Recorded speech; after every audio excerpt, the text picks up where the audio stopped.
Welcome back to the Organizedpreneur podcast. This is the Launchpad. I'm your host, Aldreama Harper, and today we're talking about something that could absolutely change how your podcast supports your business, where strategy meets simplicity. So, we're going to be diving into a topic I'm very, very passionate about: how to turn your listeners into leads with one powerful strategy: lead magnets. That's right, lead magnets. And so, if you've ever felt like your podcast was full of great content, but not really moving the needle in your business, then this episode is for you. Aldreama Harper, she ready and steady. Organized planner with a plan, never petty. Dropping gems, got my thoughts feeling heavy. Podcast launch pad where the dreams take flight. Entrepreneurial spirit out of sight. So, recently I was in a session with one of my clients, and we were discussing a topic the topic of lead magnets. So she just recently launched her podcast. Actually, it's about, at the time of this recording, it's about maybe 3 months old, and it's doing extremely well. It's doing extremely well. In fact, with her very first episode, which was her trailer, she got more than 50 subscribers just with that first episode. And so, over the course of a few months, she's been organically getting more and more subscribers. As a matter of fact, just this past week, when I checked her analytics, she got like 10 subscribers in one day. So she's doing phenomenally well. So I'm super, super proud of her. But I noticed on her episodes that I was editing, that her call to action was just a little weak. And so recently in one of her sessions, I mentioned to her that, I think it might be time to change or give a stronger call to action. And it just so happens that that's what she wanted to talk about when she booked her session. And so we ended up talking about her call to action. More specifically, we talked about lead magnets. And so she had listened to one of the episodes that I was talking about regarding lead magnets, and she had a specific question about lead magnets. And that question was, what are they? Right? And so,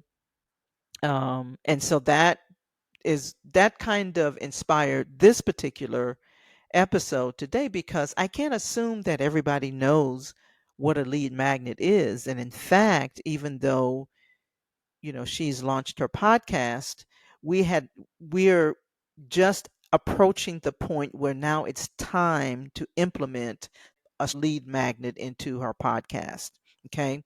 And so, um, and I said, because what I told her was, I said, well, listen, I said, your podcast, your current call to action, it's okay, because, if all you want them to do is to just listen and subscribe, then that's okay. But I really think it's time to have a stronger call to action, because after a while, you just want to, turn up your game and have a much stronger call to action that includes having a lead magnet.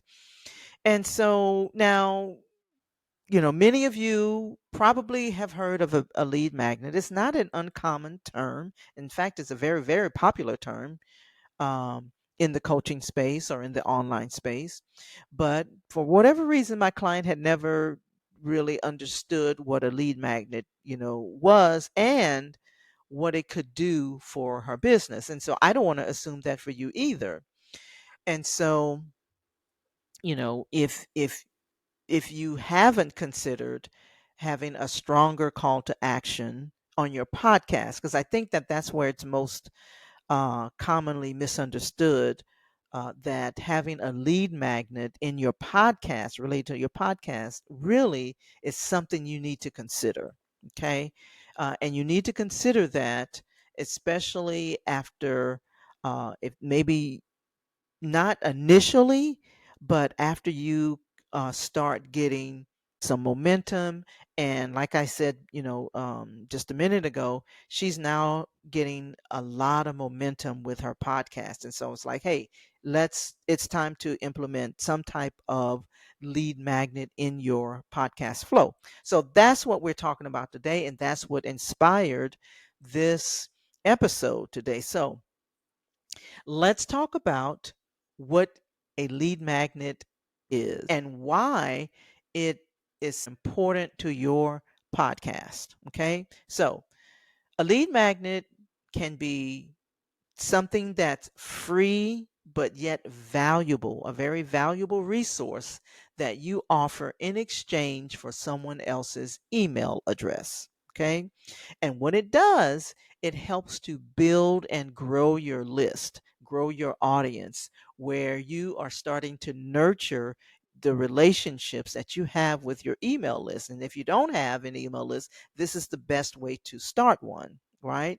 Because without a lead magnet, your audience, they hear your voice, they love your show, but they just kind of disappear into the internets, right?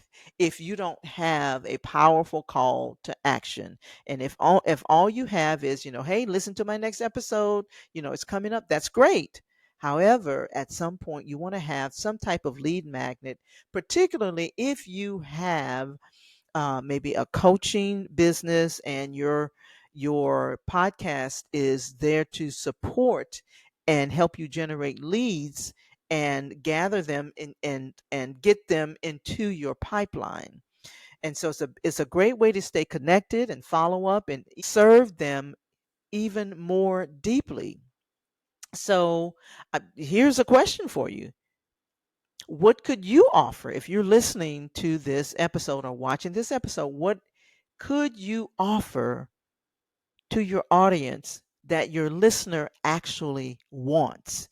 Because it's got to be something that they want. And if they're listening to you, they're subscribed to your podcast or what have you, they want at some point, they want something, not just to continue listening, although they will if you don't, give them a stronger call to action.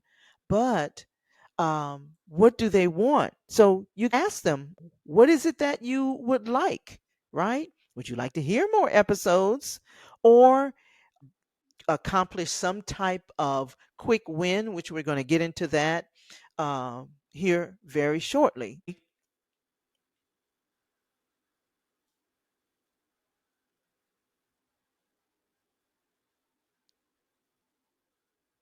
So, what I want to do is just give you a few ideas or a few lead magnet ideas that really work beautifully for podcasters, especially if you're a service provider, a coach or consultant, and a strategist like myself.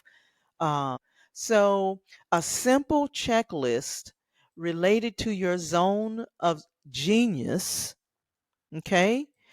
Perhaps it's a short PDF guide with 3 to 5 actionable steps that will help them with a quick win, right? A quiz that helps to turn or helps your listener learn a little bit more about themselves, or maybe a swipe file or a script that helps them to save time. Maybe they are looking for a way to introduce themselves to other podcasters, right? They're looking to be a guest on their show and they just need a swipe file. They don't know how to introduce themselves. That would be a great script that will help them to save time. Okay. The thing is, you want to just keep it relevant and make sure that it naturally leads to what you actually offer. Okay. For example, a great lead magnet would be you could name it rather 5 calls to action that convert podcast listeners into clients. In fact, that may be my next episode and my next lead magnet. I just want you to stay tuned. But my point is, it doesn't have to be complicated, it just needs to be useful. Okay. Now, so next I want to talk about placement because that was one of the questions that my client had. Where should I put it? So, as far as the recording, when you're recording your episode, you should mention your lead magnet in your intro, your outro, and your show notes or your website or podcast page if that's where you host your podcast. You need to have your call to action or your lead magnet there so that it's easy for them to access. Okay, so again, you want that to be uh, you want to verbally introduce your lead magnet in your intro, outro, and have a placeholder or something inside of your show notes or your website. Okay. And so, or your podcast page, like I said. So, one of my favorite tips is to record a 15-second call to action, then drop it in every episode so that you don't have to repeat the process. You can, when you edit your episode using a software like I use Riverside, and as in fact, I'm recording this on Riverside right now, you don't need to re record it each time, right? Who wants to do that? So that's a way that you can save time. And so I don't want to assume that you already know that because the audience that I speak to are usually those who have never launched a podcast and are launching a podcast that relates to their business. And don't forget, your call to action should also sound like a helpful invitation. And it should be something that gives them a quick win. In other words, it should not be a sales pitch. Okay. So let me just give you a quick example that I would do if you were someone that was maybe a podcaster or you're a coach or a service provider or what have you.